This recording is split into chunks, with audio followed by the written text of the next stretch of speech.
মনে আছে আপনাদের আল্লামা দেলোয়ার হোসেন সাইদি রহমাতুল্লাহ আলাইহির কথা? তিনি বলেছিলেন, আমরা মৌলবাদী, আমরা গোড়ায় আছি, তোমরা আগায় আছো, এমন জোরে ঝাঁকা দিব, নানি বাড়ি মামা বাড়ি দিল্লি গিয়া পড়বা, এখানে থাকতে পারবা না। কথা বলেন। আল্লাহর ওলির কথাটা সত্য হয়েছে। কি কথা বলেছেন আল্লাহর ওলি? সময় আসবে এমন ইঁদুরের গর্ত খুঁজে পাবে না পলায়ন করার জন্য। কথা কোন ঠিক কিনা? আজ আল্লাহর ওলির কথা সত্যি প্রমাণিত হয়েছে। আল্লামা কোরআনের পাখি দেলোয়ার হোসেন সাইদি রহমাতুল্লাহ আলাইহি তিনি বলেছেন, আল্লাহ আমাকে যারা বেইজ্জতি করেছে, আমার উপরে রাজাকার তকমা যারা দিয়েছে, তাদেরকে বেইজ্জতি করে উলঙ্গ করে এই জমিনে ছেড়ে দাও। আজ এত বেশি উলঙ্গ হয়েছে, জাতির সামনে পরিচয় নিয়ে বাঁচতে পারে না, আসতে পারে না। কথা কোন ঠিক ঠিক না? এটাই হলো আল্লাহ তাআলার মায়। আল্লাহ ছাড় দেয়, ছেড়ে দেয় না। কথা কোন ঠিক ঠিক না? বিভিন্ন ধরনের ষড়যন্ত্র করা হচ্ছে, আমরা সজাগ আছি। বাংলার জমিনে আর কোনোদিন পা রাখা সম্ভব হবে না। কথা বলেন ঠিক কিনা? কারা কারা একমত হাত তুলে দেখাও মুসলমান। লিল্লাহি তাকবীর। আল্লাহ কবুল করুন, জোরে কোন আমিন।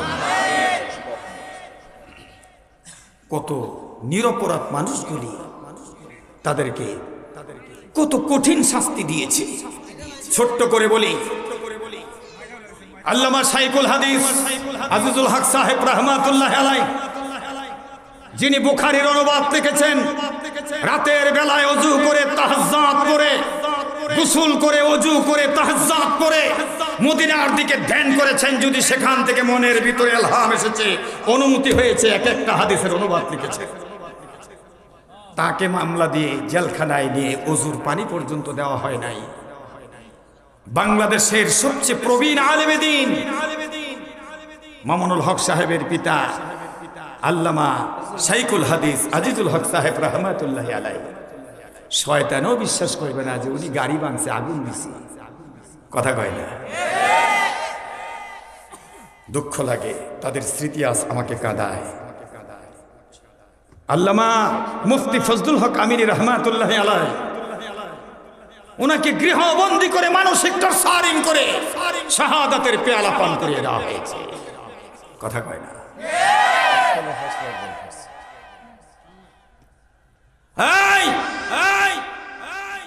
কি অপরাধ আল্লামা দেলোয়ার হোসেন সাইদি রহমাতুল্লাহ আলাইহি! অপরাধ একটাই, তিনি কোরআন হাতে নিয়ে আল্লাহর কোরআন থেকে কথা বলেছেন। কোনো গল্প বলে নাই। ওনার কথা শুনে, তেলাওয়াত শুনে, তাফসীর শুনে হাজার হাজার লোক কালিমা পড়ে মুসলমান হয়েছে। কথা কয়? কি অপরাধ! আল্লামা জুনায়েদ বাবুনগরী রহমাতুল্লাহ আলাইহি কত বড় আল্লাহর ওলি ছিলেন, কত সহজ সরল ছিলেন। ওনার সাথে বহু মাহফিল করেছি। এরকম নিরহংকারী সাদা মাটা ভালো মনের কোন আলেম পাওয়া বড় কষ্ট হবে। তার বিরুদ্ধে 128টা মামলা দিয়েছে।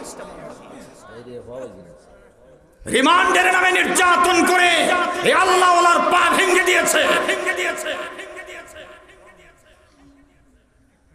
কি অপরাধ সাকাত হোসেন রাজি! কি অপরাধ আমির হামজা! কি অপরাধ মামুনুল হকের! কি অপরাধ আয়না করে নিয়ে যাদেরকে নির্যাতন করেছেন! কি অপরাধ ওই সমস্ত কলেজ ইউনিভার্সিটির স্টুডেন্টদের যাদের পায়ে পিস্তল থেকে গুলি করে পঙ্গু করে দিয়েছে! কি অপরাধ তাদের! দ্বীনি কাফেলার শহীদি কাফেলার সৈনিক হওয়ার কারণে, ইসলামী আন্দোলন করার অপরাধে তাদের চোখ কেড়ে নিয়েছেন, জনমের তোর অন্ধ হয়ে গেছে। রিমান্ডের নামে নির্যাতন করে করে পৃথিবীর জমিন থেকে তাদেরকে সরিয়ে দিয়েছেন। ক্রসফায়ারের নাটক করে, জঙ্গি নাটক করে অনেক ইসলামী পরিবারকে নিঃশেষ করে দিয়েছেন।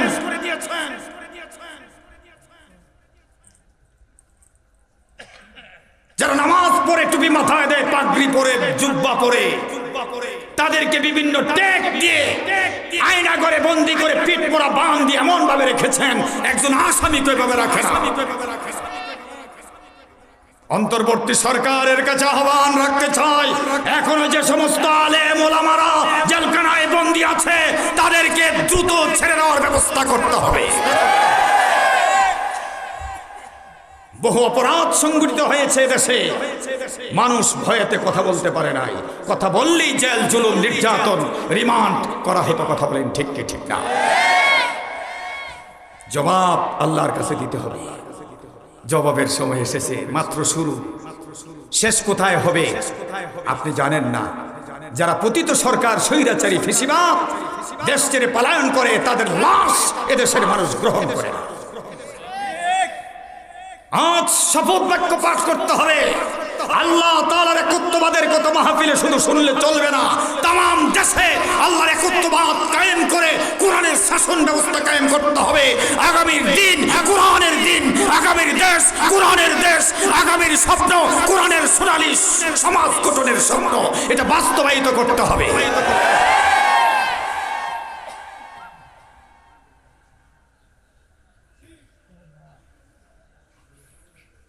সেজন্য লোক তৈরি করতে হবে।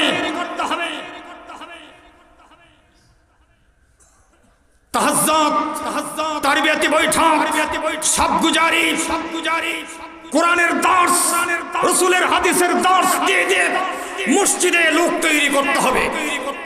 পুরুষের পাশাপাশি মহিলাদেরকে তৈরি হতে হবে, আল্লাহর দ্বীনের জন্য প্রস্তুত থাকতে হবে। প্রয়োজনে জীবনটা দিয়ে দেব, তারপর দিন কায়েম করতে চাও।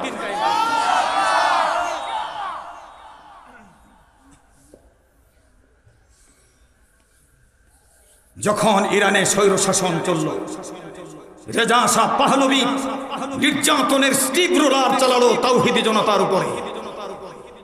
আয়াতুল্লাহ খামেনির নেতৃত্বে তৈরি হয়ে গেল ইসলামী আন্দোলন। ইসলামী আন্দোলনের কর্মী তৈরি করা শুরু করলেন, পুরুষের পাশাপাশি নারীরাও তৈরি হল। এমন একটা অবস্থা হলো, মহিলারা ইসলামী আন্দোলনের জন্য ভাত পাক করা থেকে এক মুষ্টি চাউল রাখতো, মাসের শেষে যা জমা হতো ইসলামী আন্দোলনের জন্য সেগুলি জমা দিয়ে দিতে। বাংলাদেশে সাতক্ষীরা অঞ্চলে এটা তৈরি হয়ে গেছে, আলহামদুলিল্লাহ। রংপুরের মিঠাপুকুর এলাকায় তৈরি হয়ে গেছে, চিটাগাংয়ের সাতকানিয়া লোহাগড়া এরকম পরিবেশ তৈরি হয়ে গেছে। আমার ঢাকার অদূরবর্তী নরসিংদীতে এই পরিবেশ কায়েম করতে হবে। রাজি আছি? আপনি মুসলমান না? কথা বলেন না কেন? রাজি আছি? এমন পরিবেশ হবে, পুরুষের পাশাপাশি মহিলারাও দ্বীনি আন্দোলনের জন্য তৈরি থাকবে। যখন ডাক আসবে, ইসলামের পতাকা হাতে নিয়ে, কালিমা খচিত পতাকা হাতে নিয়ে আমরা রাস্তায় বেরিয়ে যাব। গুলি করবে, পিছনে হটব না। শাহাদাতের পেয়ালা পান করে হলো দিন কায়েম করি। 1979 সাল ইরানের রাস্তায় যখন ইসলামী জনতা নেমে আসলো, পুরুষের পাশাপাশি নারীরাও নেমে আসলো। কথা বলবেন না? রেজা শাহ পাহলভীর 5-6টা গোলামেরা গুলি করতে শুরু করল। ইউরোপ আমেরিকার অনুসারী পুলিশরা গুলি করে, বুলেট বিদ্ধ হয়ে সিনা বরাবর এপাশ থেকে ওপাশ ছিদ্র হয়ে বেরিয়ে যায়। লুটিয়ে পড়ে লাশটা দুজন নিয়ে যায় পিছনে, কিন্তু মিছিল পিছনে যায় না, তরঙ্গের মতো সামনের দিকে আসতেছে। এক একটা মিছিলকারীর হাতে ছিল গোলাপের পাপড়ি, রজনীগন্ধার স্টিক, ফুলের স্টিক। যারা গুলি করছে তাদের দিকে ফুল বাড়িয়ে দিয়ে বলছে, তোমরা আমাদেরকে বুলেট দিচ্ছ, আমরা দিচ্ছি ফুল। এখনো সময় আছে, ইসলামী আন্দোলনে যোগদান করো, নতুবা পালায়নের জায়গা খুঁজে পাবে না। বহু পুলিশ, সেনাবাহিনী, গোয়েন্দা বাহিনীর লোকেরা জনতার সারিতে এসে স্লোগান দিয়েছিল, নারায়ে তাকবীর, আল্লাহু আকবার। ইসলামী বিপ্লব হয়েছে, দিন কায়েম হয়েছে। স্বৈরাচারী ফেসিবাদ পালিয়ে গেছে, মৃত্যুর পরেও দেশে ঢুকতে পারে না। সিরিয়ায় আলেম ওলামা এবং ইসলামী জিহাদের ফ্রন্টের বিভিন্ন গ্রুপ ঐক্যবদ্ধ হয়ে যখন আসাদ আল বাসারের স্বৈর শাসনের বিরুদ্ধে রুখে দাঁড়িয়েছে, মার খেয়েছে 24 বছর পরে যখন দেয়ালে ফিট টেকেছে, যখন সামনে অগ্রসর হওয়া শুরু করেছে, সে পালায়ন করে দেশ ছেড়ে চলে গেছে। বাংলার জমিন থেকেও একজন গেছে। আমরা তো নিশ্চয়ই দেখেছি এবং শুনেছি, একজন পুলিশ কর্মকর্তা বলল, স্যার গুলি করি একটা মরে, আর তো যায় না, আর তো সরে না। এই কুলাঙ্গারের বাড়ি আমাদের নরসিংদীর মনোহরদী। স্বরাষ্ট্রমন্ত্রী বলল, চালায় যাও। আল্লাহর হুকুমে সেদিন এই বৈষম্য বিরোধী আন্দোলনের তরুণ ছাত্র জনতা আবাবিল পাখির মতন ঢাকায় প্রবেশ করেছে। পিছপা হয় নাই, গুলিকে ভয় পায় নাই। ১,৫০০-এর অধিক প্রাণ ঝরে গেছে। আল্লাহ তাদেরকে শাহাদাতের উচ্চ মর্যাদা দান করুন। যারা পঙ্গু হসপিটালে তাদের চিকিৎসায় সরকার ব্যয়ভার বহন করছে, দোয়া করছি আল্লাহ রাব্বুল আলামিন তাদেরকে দ্রুত সুস্থ করে আমাদের মধ্যে ফিরিয়ে দিন। জোরে বলছি আমিন। আজ আমরা স্বাধীন, মাইক দিয়ে কথা বলতে পারছি। এর একটা হুঙ্কার সেদিন দেওয়া যেত না, মঞ্চ থেকে নামিয়ে হ্যান্ডকাপ পরিয়ে জেলে নিয়ে যেত। কথা কয় না? ময়মনসিংহ ভালুকার এক সম্মেলনে আমি শুধু বললাম কোরআনের সমাজ কায়েমের জন্য ঐক্যবদ্ধ হতে হবে। ওই কর্নারে একজন দাঁড়ায় বলছে, হুজুর রাজনীতি করবেন না। আমি বললাম কোরআনের সমাজ কায়েমের কথা বলছি, এটা রাজনীতি কি দেখলেন? উনি বললেন, হুজুর অপমানিত হবেন আর কথা বলবেন না। আমি বললাম, অপমানের কোথায় কি হয় আমি দেখবো, আমি বলবো, আপনি আমাকে থামান। জনগণ ক্ষেপে উঠল, তিনি মাহফিল ছেড়ে পালায়ন করলেন, আর খুঁজে পাইনি। আজকে আমাদেরকে কথা দিতেই হবে। রাসূল যে সমস্ত বিষয়ে বাইয়াত গ্রহণ করেছেন, শপথ করিয়েছেন, আমরা এখানে পুরুষ প্যান্ডেলে যারা আছি, মহিলা প্যান্ডেলে নিশ্চয়ই লোক আছে, প্রজেক্টরের মাধ্যমে হয়তো তারা দেখছে এবং শুনছে, আপনাদেরকেও শপথ করতে হবে। 2 নাম্বার, ওয়ালা ইয়াসরিকনা। আল্লাহর নবীকে বললেন তাদেরকে বলে দেন তারা যেন চুরি না করে, এই শপথটা করতে। আজকে বাংলার জমিনে এই শপথ যদি থাকতো, 17 মিলিয়ন কোটি ডলার বাংলাদেশের জনগণের টাকা বিদেশে প্রচার হতো না। কথা কোন ঠিক কিনা? আমার ভাইয়ারা, আল্লাহর কোরআন বলছে, আস-সারিকু ওয়াস-সারিকাতু ফাকতু আইদিয়াহুমা।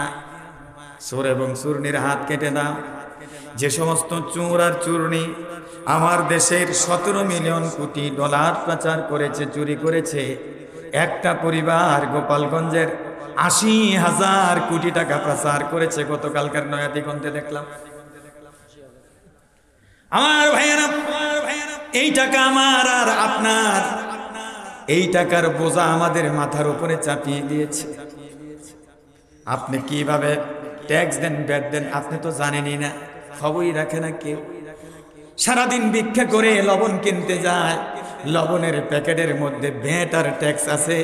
এই সারাদিন ভিক্ষা করলো ফকির আর ফকিন্নি, তার কাছকেও ভ্যাট আর ট্যাক্স সরকারের কোষাগারে জমা। কথা কয় না? যদি এতগুলো ঋণ আমাদের না থাকতো, লবণের প্যাকেট 40 টাকা, ভ্যাট ট্যাক্স কমে গেলে এই প্যাকেট আমরা কিনতে পারতাম 30 টাকায়। কথা কয় না? তেলের কেজি 200 টাকা, ভ্যাট ট্যাক্স যদি কমে যেত, এই চোরেরা যদি টাকাগুলো না নিত, 150 টাকায় কিনতে পারতাম। আটা, চিনি, ডাউল, বিভিন্ন পণ্যগুলো অনেক মূল্য হ্রাস হতো যদি এই ঋণ আমাদের উপর চাপায় না দিত। আমি যখন ছাত্র ছিলাম, ডিগ্রির ক্লাসে একটা গল্প পড়েছি। গল্পের নাম ছিল যোগ প্রবন্ধ, আবু ইসহাক বলেছেন, এই যোগ যেমন মানুষের শরীর থেকে রক্তগুলো টেনে টেনে নিয়ে যায়, মানুষ টের পায় না। সমাজের ধনী মানুষগুলো গরিবের রক্ত চুষে খায়, গরিব টের পায় না। আজকে চোরের মহারানী যিনি পালিয়ে নানা বাড়িতে বসবাস করছেন, এই চোরের মহারানী আমাদের গরিবের রক্তগুলো সিরিজ দিয়া টেনে টেনে বের করে নিয়ে গেছে। আমার ভাইয়েরা, কোরআনের আইন যদি বাস্তবায়ন করা যেত, এই চোর আর চোরনিগুলোকে ধরে ধরে তাদের হাতটা যদি কবজি থেকে কেটে দেওয়া হতো, তাম দেশের সব মিডিয়াগুলি যদি লাইভ কাস্টিং করত, আন্তর্জাতিক মিডিয়াগুলো যদি সম্প্রচার করত, একটা মানুষের চুরির দেয় হাত কাটার কারণে কোটি কোটি চোরগুলি আপনাদের এই ওস্তাদদের কিনারে এসে তওবা করে ভালো মানুষ হয়ে যেত। কথা কোন ঠিক কিনা? এখন বলেন তো বন্ধুরা, তাওহীদের আলোচনা শুনবেন, তাওহীদের আইন দেশে প্রতিষ্ঠিত নাই, তাওহীদের বিধান দেশে জারি নাই। এই তাওহীদের আইন বিধান জারি করার জন্যে আমাদেরকে লোকবল তৈরি করা দরকার আছে না নাই? আগামীর দিনগুলোতে যারা কোরআন দিয়ে দেশ চালাতে চায়, সমর্থনটা তাদেরকে করবেন না অন্য কাউকে করবেন? সবাই তো কয় নাই। 500 টাকার নোট দেখলে আর হিতাহিত জ্ঞান থাকে না। এক প্যাকেট সিগারেট দেখলে ঈমান নষ্ট হয়ে যায়। হযরতে বেলালের আলোচনা শুনে কত মানুষ আমার দেশে কাঁদে, হিট হয়ে পড়ে থাকে। বেলাল ঈমান বাঁচানোর জন্য গলায় দড়ি বাঁধলো, বুকের ওপর পাথর চাপা দিল, জিহ্বায় পেরেক মেরে দিয়েছে, কিন্তু হযরতে বেলাল হাবশী ঈমান হারা হয় নাই, আল্লাহর একত্ববাদ ছেড়ে বহুত্ববাদে যায় নাই। এমন প্রিয় হয়েছেন আমার আল্লাহ, মিরাজের রজনীতে রাসূল মেরাজ করলেন, জান্নাত জাহান্নাম দেখে আমার নবী ফিরে আসলেন। আমার বন্ধুগণ, ফিরে এসে মক্কায় আল্লাহর নবী ডাক দিলেন, বেলাল তুমি কোথায়? আমাকে বলো তো দেখি, তুমি কি এমন আমল করো, আমি জান্নাতের ভিতরে তোমার জুতার আওয়াজ শুনতে পেয়েছি। আমার ভাইয়ারা, বেলালের মতো ঈমান বাঁচানোর জন্যে যদি আমাদের গলায় দড়ি লাগায়, ফাঁসির মঞ্চ সাজায়, জিহ্বায় পেরেক লাগিয়ে দেয়, শাহাদাতের তামান্না হাসতে হাসতে কাদের মোল্লার মতন, হাসতে হাসতে মীর কাসিম আলীর মতন, আলী আহমদ মুজাহিদের মতন, মাওলানা মতিউর রহমান নিজামীর মতন, কামারুজ্জামানের মতন হাসতে হাসতে ফাঁসির দড়ি বরণ করব, শাহাদাতের তামান্না পান করব, কিন্তু ঈমান হারা হব না। ঈমানের পথে অবিচল থেকে আমার মরণ যে না হয়, জোরে কোন আমিন। তোমারই কাছে মিনতি আমার, মহামহিম দয়া ঈমানের পথে অবিচল থেকে আমার মরণ যে না হয়, জোরে জোরে কোন আমিন। আমার ভাইয়েরা, তারপর আল্লাহ বলেন, ও নবী, ওয়ালা ইয়াজনিনা ওয়ালা ইয়াকতুলনা আওলাদাহুন্না। ও নবী, আপনি তাদের কাছ থেকে বাইয়াত গ্রহণ করেন, তারা জেনা করবে না, জেনার কাছেও যাবে না। বলেন তো, জেনা ব্যভিচার বাংলাদেশে আছে না নাই? যদি ইসলামী আইন হতো, জেনা ব্যভিচার বন্ধ হয়ে যেত। অবিবাহিত নর নারী যদি জেনা করত, শরীয়তের আইন 80টা বেত্রাঘাত তাদেরকে করত। কথা বলে। আর যদি বিবাহিত নর নারী জেনায় লিপ্ত হতো, শরীয়তের আইন সঙ্গে সার করতে হবে, কোমর পর্যন্ত জমিনে গেড়ে পাথর মারতে মারতে উড়ায় দিবে, সঙ্গে সার করে দিবে। এই আইনগুলি যদি জারি থাকতো, বাংলার জমিনে জেনা হতো না। কথা কোন ঠিক কি ঠিক না? আমার ভাইয়েরা, এই কথাগুলোর এক একটার ব্যাখ্যা করলে 2 ঘন্টা 3 ঘন্টা সময়ের প্রয়োজন। এই সূরা আল মুমতাহানার 12 নম্বর আয়াতের আলোচনা যদি আমি করি, 15 দিন লাগবে, একাধারে 15 দিন। তাও তো আমি একজন গুনাহগার, এলেম কালাম নাই।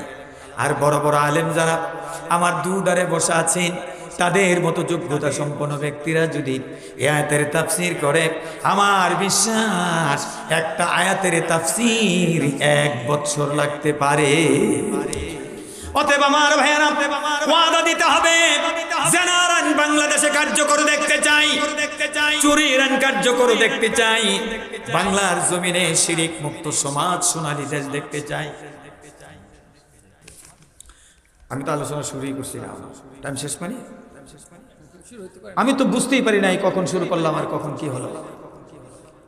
আমার ভাইয়েরা যাই হোক, তারপর আল্লাহ বলছেন ওয়ালা ইয়াকতুলনা আওলাদাহুন্না, তাদেরকে কথা দিতে হবে তারা তাদের সন্তান হত্যা করবে না।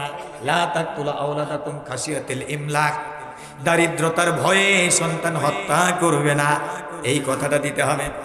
বন্ধুগণ আমার, যেদিকে বলতেছিলাম আমার কথাগুলো আল্লাহ বলেন শাহিদাল্লাহু আন্নাহু লা ইলাহা ইল্লা হুয়া ওয়াল মালাইকাতু ওয়া উলুল ইলমি কাইমান বিল কিসতি লা ইলাহা ইল্লা হুয়াল আজিজুল গাফুর। জোরে জোরে কোন আল্লাহু আকবার। আল্লাহ নিজে সাক্ষী দিচ্ছেন তিনি ছাড়া কোনো ইলাহ নাই। ফেরেশতা এবং নের উপর প্রতিষ্ঠিত জ্ঞানী ব্যক্তিরাও সাক্ষী দিচ্ছেন আল্লাহ ছাড়া কোনো ইলাহ নাই। তিনি একক, তিনি পরাক্রমশালী এবং প্রজ্ঞাময়। ওয়া ইলাহুকুম ইলাহুন ওয়াহিদ লা ইলাহা ইল্লা হুয়ার রাহমানুর রাহিম। আমাদের ইলাহ হলো একজন, তোমাদের ইলাহ কয়জন? এই কথা কন। আল্লাহ বলেন তোমাদের ইলাহ এক এবং একক, সেই ইলাহ হলো রহমান, তিনি হলেন রাহিম, তিনি ছাড়া কোনো ইলাহ নাই। ইন্নামা ইলাহুকুম ইলাহুন ওয়াহিদ, নিশ্চয়ই তোমাদের ইলাহ হলো একজন, তিনি কে? কুলিল্লাহুম্মা মালিকাল মুলক, হে রাসূল বলেন মুলকের মালিক আল্লাহ। তুতিল মুলকা মান তাশা, যাকে খুশি তিনি রাজত্ব দেন। ওয়া তানজিউল মুলকা মিম্মান তাশা, যার কাছ থেকে খুশি রাজত্ব তিনি কেড়ে নেন। ওয়া তুইজ্জু মান তাশা ওয়া তুযিল্লু মান তাশা বিয়াদিকাল খায়র ইন্নাকা আলা কুল্লি শাইইন কাদির। ইজ্জতের মালিককে, বেইজ্জতি করার মালিককে, যারে খুশি তিনি ইজ্জত দান করেন, যাকে খুশি বেইজ্জতের ডাস্টবিনে নিক্ষেপ করেন। আমি তো আজকেও জুমায় বললাম, একজন জেল খাটতে খাটতে বিজয় লাভ করলো, জিতে গেল, আর একজন ক্ষমতায় থেকে অহংকার করতে করতে জনমের তরে বেইজ্জতি হলো। কথা কয় না? জোরে কোন? আমার ভাইয়েরা, তুমি যদি মনে করো ক্ষমতায় থাকলে ইজ্জত পাবা, ভুল কথা। ক্ষমতায় থাকলেও বেইজ্জতির চরম সীমানায় নামিয়ে দিতে পারেন কে? আবার ক্ষমতা চলে গেছে, ইজ্জতের উচ্চ আসনে আবার বসিয়ে দিতে পারেন কে? সুতরাং ওই আল্লাহ পাকের একত্ববাদ আমাদের এই তৃণমূল থেকে, এই গ্রাম থেকে পার্লামেন্ট পর্যন্ত পৌঁছায় দিতে হবে। আল্লাহ কবুল করুন, জোরে কোন আমিন। তারপরে সার্বভৌমত্বের আয়াত, কুরসির আয়াত, আয়াতুল কুরসির ব্যাপারে তো বলতেই পারলাম না, ওদিকে যেতেই পারলাম না, শুধু বলে দেই আল্লাহু লা ইলাহা ইল্লা হুয়াল হাইয়ুল কাইয়্যুম। আল্লাহ হচ্ছেন তিনি যিনি ছাড়া কোনো ইলাহ নাই, যিনি চিরঞ্জীব, চিরপ্রতিষ্ঠিত। লা তাখুযুহু সিনাতুম ওয়ালা নাওম, যিনি ঘুমায় না, তন্দ্রা এবং নিদ্রা যার কাছে যায় না। সুবহানাল্লাহ। আমার ভাইয়েরা, তারপরে সূরা ইখলাস নিয়ে যে কথা শুরু করেছিলাম ওই কথাও শেষ করতে পারি নাই।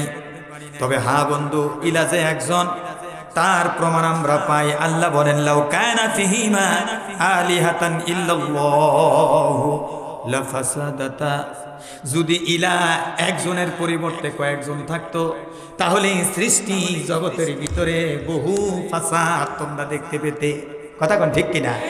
একজনে বলতো সূর্য পশ্চিম দিক থেকে উঠবে, আরেকজন বলতো পূর্ব দিক থেকে উঠে, এটাই ঠিক থাকবে। আরেকজন বলতো পশ্চিম দিকে ডুবে, আমি আজকে পূর্ব দিকে ডুবাবো। লাগতো ঝগড়া। কথা কোন নাকি? এখন কোনো ঝগড়াঝাটি নাই, আছে নাকি? এই সৃষ্টির মধ্যে আমরা যদি তাকাই, দৃষ্টি ভরে আসে, আমাদের দৃষ্টি ফিরে আসে, কোথাও কোনো খোঁজ দেখতে পাই না।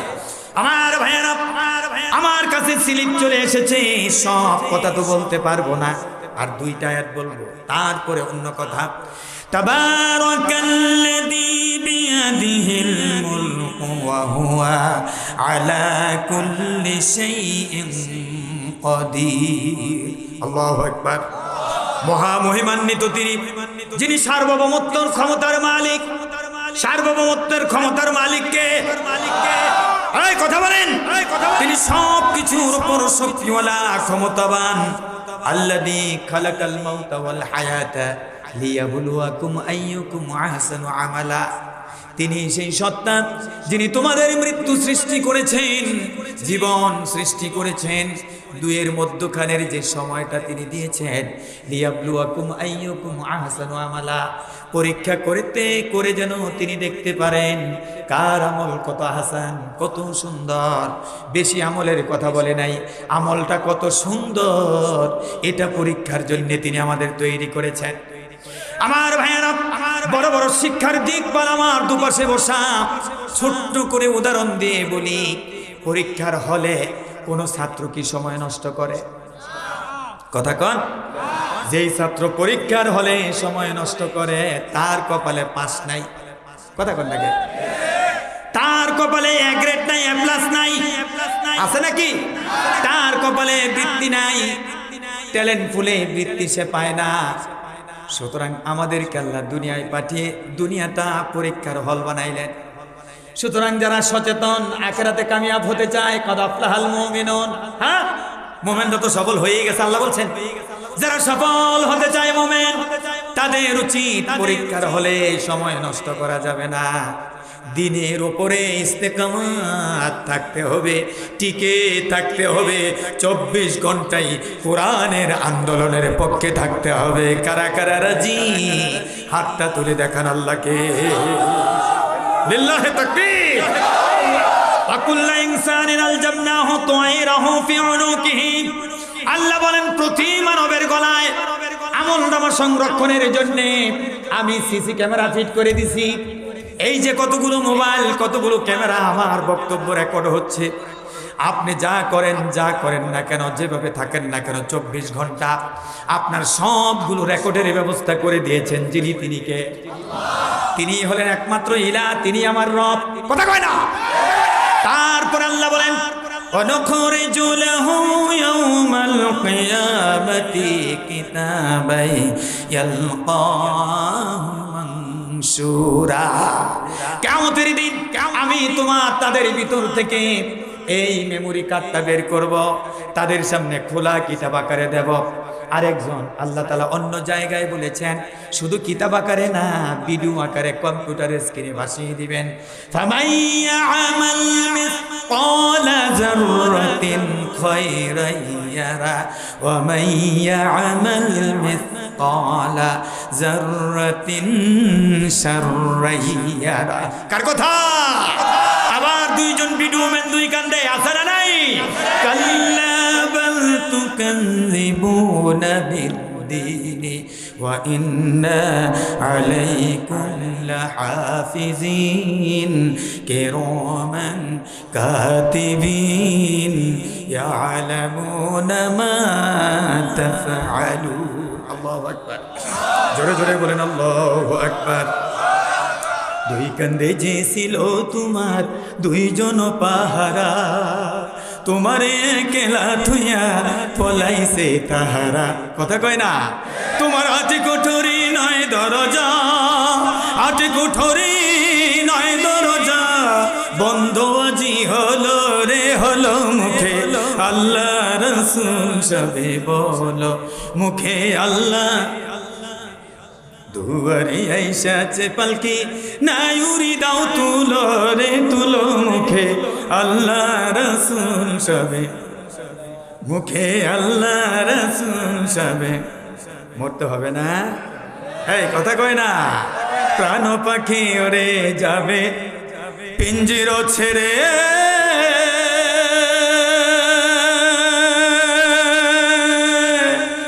ধরা দামে সবই রবে তুমি যাবে চলে, বন্ধু বান্ধব যত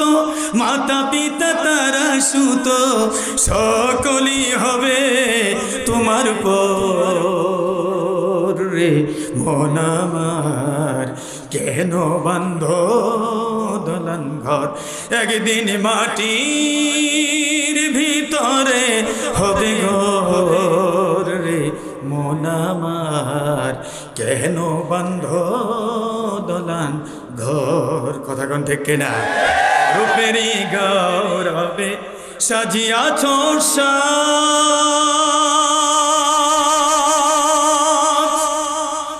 সোনা দানা কত কি আর রাজকী পোশাক সবই পরে রবে তুমি চলে যাবে গায়ে দিবি মার কিনো থান রে মন আমার কেন বান্ধ দোলন ঘর একদিন মাটির ভিতরে হবে ঘর রে মন আমার কেন বান্ধ দোলন ঘর মারহাবা কর